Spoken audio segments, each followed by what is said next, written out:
हरिओम। आज हम सुनेंगे 4.11 पतंजल योग सूत्र। यह है हेतु फलाश्रयालंबनैः संगृही तत्वादेशामभावे तदभावः। हेतु यानी कारण, फल यानी कार्य, आश्रय आलंबनैः, आलंबन यानी आधार, संगृही तत्वात यानी एक दूसरे में जो सफल हो गए हैं वो, एशाम यानी उनका, अभावे तत् यानी उसका, अभाव मतलब नहीं है। तो इसका पूरा मीनिंग ऐसे है कि कारण और कार्य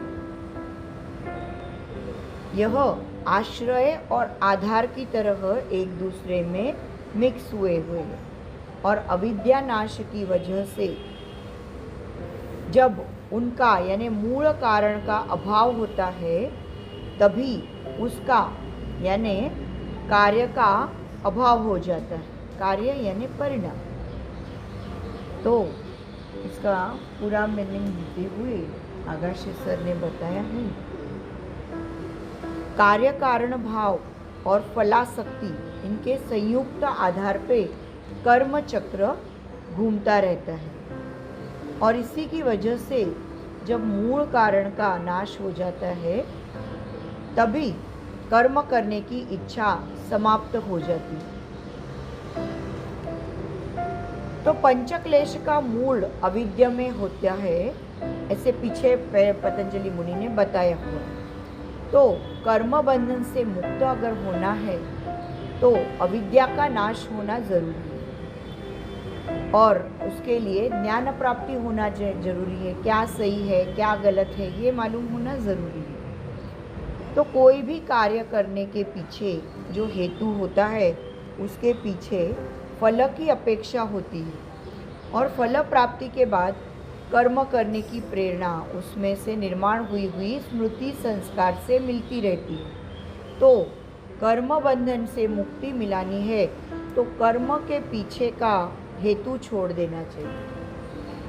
अच्छे हेतु से किए हुए कर्म यानी शुक्ल कर्म यानी पुण्य कर्म और बुरे हेतु से किए हुए कर्म यानी कृष्ण कर्म यानी पाप कर्म, परंतु दोनों कर्म प्रकार के पाप पुण्य मिश्रित कर्म के पीछे हेतु तो होता ही है ना, उद्देश्य तो होता ही है और उसी की वजह से कर्म बंधन तैयार होता है और नए नए संस्कार के बीज का रोपण होता रहता है।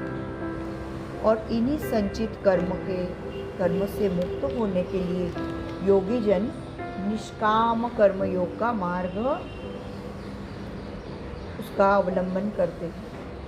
तो फल की अपेक्षा ना रखते हुए किया हुआ कर्म यानी निष्काम कर्म। भगवद गीता में 2.47 में बताया है, कर्मण्येवाधिकारस्ते मा फलेषु कदाचन। तो यह कर्म योग का मार्ग भगवद गीता में बताया हुआ ही है। संचित संस्कार स्मृति समूल उखाड़ के फेंक देने के लिए, कर्माशय क्लीन करने के लिए योगी जन निष्काम कर्म करते हैं। ज्ञानाग्नि दग्ध कर्माणम ऐसा गीता में कहा हुआ है। ज्ञान के अग्नि में संस्कार स्मृति के बीज योगी जन जला देते हैं और फिर ये बीज अंकुरित ही नहीं होते, उसकी कोई शक्यता ही नहीं रहती है और इसी की वजह से मन में कोई वासना भी नहीं निर्माण होती और जीवनाशक्ति ना के बराबर होके योगी जीवन मुक्त होता है। फिर कोपर्डेकर जी बताते हैं, वासना असंख्य हो, वासना यानी इच्छा, तो वो असंख्य हो फिर भी उसका नाश मनुष्य कर सकता है। और वो कैसे कर सकते हैं यह सूत्र पतंजलि मुनि ने बताया हुआ। तो कार्य कारण परिणाम यानी उसका आधार, आलंबन विषय और ये सब वासनाओं पे आधार रखते हैं। तो अगर ये चार नष्ट करते हैं तो वासना का नष्ट होना यही है, यह इसमें बताया। तो वासना अनेक होने की वजह से सामान्यतः वासना का स्वरूप एक जैसा ही होता है। मुझे सुख चाहिए ऐसे हर एक को लगता है, मुझे दुख कभी भी नहीं चाहिए ऐसे भी मुझे लगता है। तो मुझे जो सुख चाहिए वो सुख साधन मिलाने का मैं प्रयत्न करती हूँ। मुझसे सुख साधन का दूर नहीं जाना चाहिए ऐसे मुझे लगता है, और दुख कारक चीज़ें मुझसे हमेशा दूर हो ऐसा भी मुझे लगता है। और ये सर्व वासनाओं का सामान्य स्वरूप है। तो मनुष्य खुद के देह को ही मैं ऐसे समझता है, और इसी को अविद्या बोलते हैं। अविद्या से अस्मिता, उससे राग, द्वेष और अभिनिवेश, ये क्लेश निर्माण होते। तो मनुष्य राग और द्वेष इसकी वजह से शुभ और अशुभ कर्म करते रहता है, और ये कर्म करते करते वो किसी पे अनुग्रह करता है और किसी पे अनुग्रह नहीं करता, और इसी की वजह से धर्माधर्म का संचय होता है, और इस संचय की वजह से शुभ और अशुभ योनि में जन्म होता है। फिर पुनः जन्म होने के बाद फिर पूर्व जन्म की वासनाएं, संस्कार उसके वहाँ फिर जागृत होते हैं, और ये परंपरा चालू ही रहती है, और ऐसे ही संसार चक्र अखंडता से चालू रहता है। और ये संस्कार चक्र अगर हमको रुकाना है तो वासनाओं का नाश करना जरूरी है, और जीव को कैवल्य प्राप्ति मिलाना जरूरी है। तो वासनाओं का नाश हुआ यानी कैवल्य का साक्षात्कार और मोक्ष मिलता है। तो क्लेश यह वासनाओं का हेतु है। अगर चित्त में क्लेश ही नहीं है तो वासना निर्माण ही नहीं होगी। जीवन मुक्त पुरुष अलग अलग कर्में करता ही रहता है, परंतु वह निर्वासन मन से करता है, और उसके चित्त में वृत्ति निर्माण होती है। परंतु वह वृत्ति निर्माण होती है तो वह वृत्ति अक्लिष्ट होती है या क्लेश रहित होती है, और उसके रागा द्वेषादि क्लेशों का नाश हुआ रहता है। और इसीलिए साधक ने आध्यात्मिक साधना करनी है और अपनी वासनाओं को नाश करने का प्रयत्न करना है। तो आध्यात्मिक साधने से अविद्या का नाश हो जाता है। अविद्या का नाश हो गया तो आगे का क्लेशों का नाश हो गया। तो वासना उत्पन्न होने के लिए हेतु ही नहीं बचता है। जैसे अग्नि को ईंधन नहीं मिला तो अग्नि अपने आप शांत हो जाता है, और उसी तरह से क्लेश नहीं होते हैं तो वासना अपने आप शांत हो जाती है। इसीलिए हर एक साधक ने आध्यात्मिक साधना करनी ही चाहिए। और आध्यात्मिक साधना के लिए क्या करना है? श्रवण, मनन और निधिध्यासन यह करना है, या फिर धारणा, ध्यान, समाधि, इन सब का अभ्यास करना है, ऐसे उन्होंने बताया है।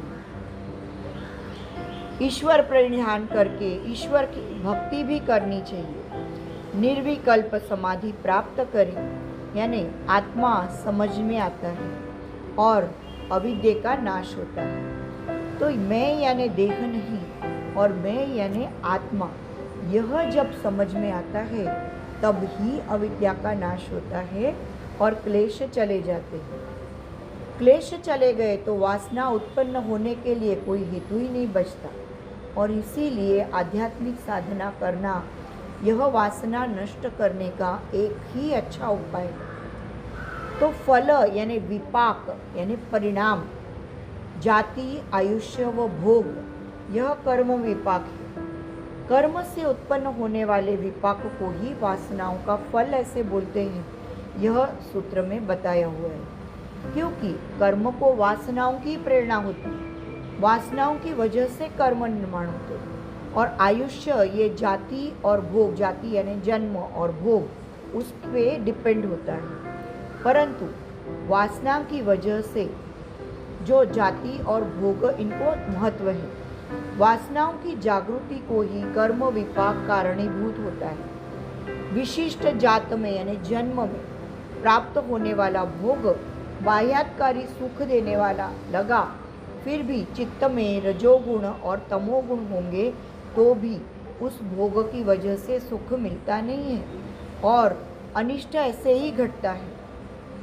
किसी इंसान को अपने बाप दादाओं से बहुत संपत्ति मिली है और उस इंसान का चित्त सत्वगुण से युक्त है, तो वह संपत्ति का उपयोग वह आध्यात्मिक साधने के लिए करेगा और दान धर्म के लिए करेगा, लोगों को सुख देने के लिए करेगा। परंतु अगर उस संपत्ति मिलने वाले इंसान के मन में अगर रजोगुण और तमोगुण है तो वो उपभोग में ज़्यादा से ज़्यादा खर्च करेगा।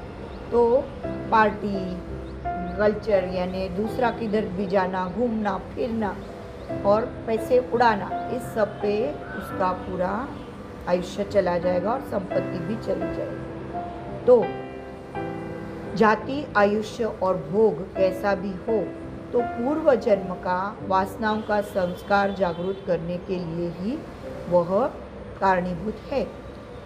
परंतु जाति, आयुष्य और भोग सुख देने के लिए है या दुख होने के लिए है, ये वासनाओं का आश्रय स्थान जो चित्त है उसके ऊपर डिपेंड है और इसीलिए चित्त शुद्ध करना है। तो यह उपदेश ऋषि मुनि ने बताया है कि चित्त शुद्ध करना जरूरी है और वासना यानी राग द्वेष यह क्लेश युक्त होने वाला चित्तवृत्ति है, ऐसे उन्होंने बताया। चित्त में सात्विक, राजस या तामस अवस्था है तो वह वासनाओं का अलग अलग स्वरूप है और इसी की वजह से वासनाओं का जो आश्रयभूत चित्त है वो ज़्यादा से ज़्यादा सात्विक है, ऐसा हमको प्रयत्न करना चाहिए। इंसान का चित्त सात्विक बना तो रजोगुण और तमोगुण ऑटोमेटिक कम होने लगता है। सात्विक चित्त में सिर्फ शुभ वासना ही निर्माण होती है और यह शुभ वासना इंसान को कैवल्य तक लेके जाता है। कैवल्य यह अवस्था प्राप्त हो गई तो शुभ वासना ऑटोमेटिक शुभ वासना भी चली जाती है। तो वासनाओं की संग्रह का चौथा स्थान यानी विषय रूप आलंबन। मनुष्य आध्यात्मिक साधना के मार्ग पे जैसे ही वाटचाल करने लगता है तो उसका वैचारिक और आध्यात्मिक मूल्य प्रकट होने लगता है और अंतःकरण का विकास होता है। जब तक इंसान विकारों की पातड़ी पे है, उसके लेवल पे है, तो सुख दुख मनोविकार पे डिपेंड है।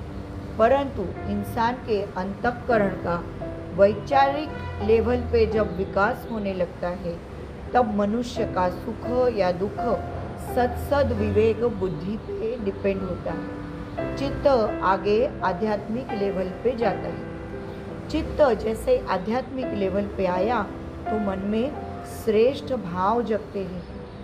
सर्व विश्व कण कण में मैं हूँ और विश्व के प्राणियों में मैं ही हूँ, ऐसे अनुभव साधक को आने लगते हैं और उस विषय के विषयत्व ऑटोमेटिक चले जाते हैं और ऐसी अवस्था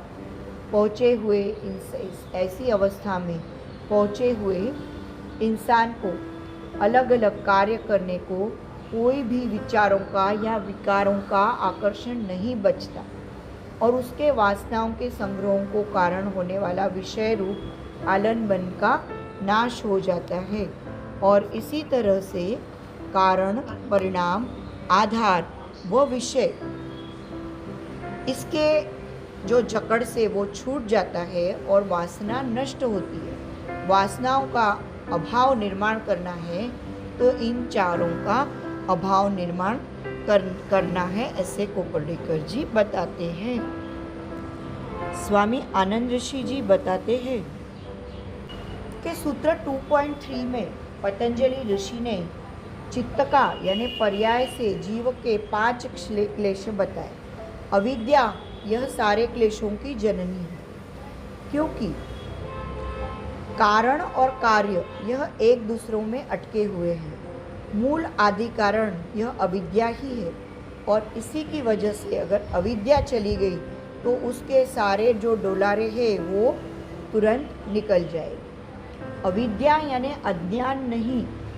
अज्ञान तो ज्ञान के सहाय से दूर कर सकता है और ज्ञान ही इंसान को अहंकारी बनाता है। तो अहंकार का मूल अविद्या में है और इसीलिए मुझे सब कुछ पता है, मुझे सब कुछ आता है, ऐसे जो बोलता है वही अविद्या का लक्षण है, ऐसे उन्होंने बताया।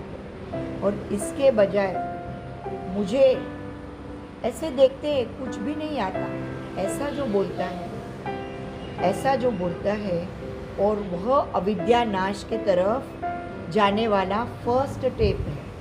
अध्यात्म साधना की पहली जो स्टेप है, मुझे कुछ भी नहीं आता, मैं अनजान हूँ, मैं अज्ञानी हूँ, जो ऐसे बोलता है तो वो एक्चुअली अध्यात्म साधना की तरफ बढ़ा है, ऐसे समझना। रशियन गणिती यानी मैथ्स एक्सपर्ट ओस्पेनकी यह 20वीं सेंचुरी में जग में प्रख्यात मैथ्स इसमें जो एक्सपर्ट्स थे उनमें से एक थे। तो जब गुरजीएफ यह रशियन संत के पास वो पहले मिलने के लिए गए तो गुरजीएफ ने उनको बताया कि तुझे जो चीज़ का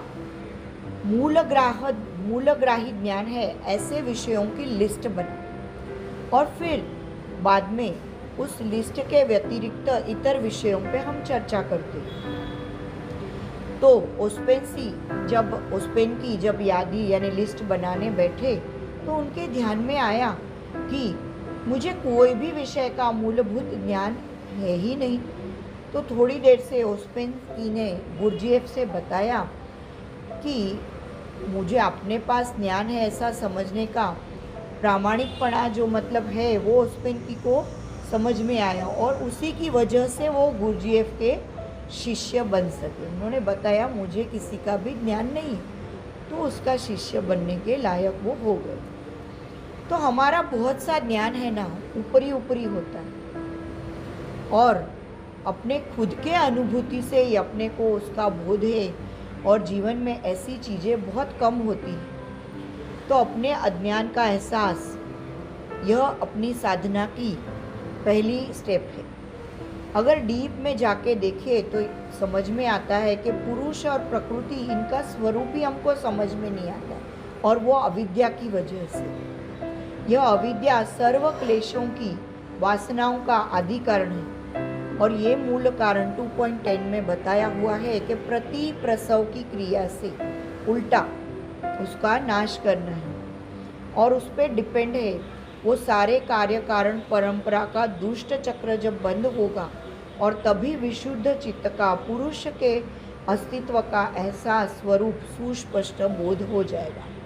तो इस सूत्र में दिया हुआ अर्थ ओशो जी और डॉक्टर तैमनी में बताया हुआ है, ये जो अब तक बताया है वैसे, परंतु व्यास और वाचस्पति और अलग दूसरे टीकाकारों ने अलग अर्थ बताया है।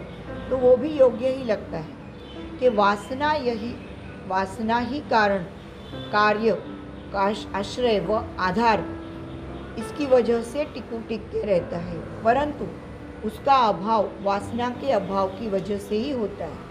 जैसे ही उसका अभाव होता है तो वासनाओं का अभाव भी हो जाता है। तो यह सूत्र में व्यासभाष्य बताता है कि धर्माचरण की वजह से सुख व अधर्माचरण की वजह से दुख, सुख की वजह से राग या अट्रैक्शन, तो दुख की वजह से द्वेष या घृणा चिढ़ निर्माण होती है। राग द्वेष की वजह से इंसान कर्म को प्रवृत्त होता है और इसमें से विविध कर्म निर्माण होते हैं और कर्म की वजह से धर्म अधर्म सुख दुख राग द्वेष ये चेन कंटिन्यूस शुरू रहती है। और इस अनादि संसार चक्र के पीछे मूल प्रेरणा यानी अविद्या। तो अविद्या नाश की वजह से वासना निकल जाती है पूरी और संसार चक्र जीवात्मा की जितना कायम रह जाता है। स्वामी विवेकानंद ने व्यासभाष्य के आधार से ही बताया है कि वासना की वजह से ही संस्कार निर्माण होते हैं और भोग के वजह से वो चले जाते हैं और इसी के लिए कार्य कारण आधार व वासना का विषय ये सब कुछ मिटाना ज़रूरी है और चित्त ध्यान के द्वारा ही वो मिटा सकता है। तो वासना ऑटोमेटिक चली जाएगी। ऐसा स्वामी आनंद ऋषि जी भी बताते हैं।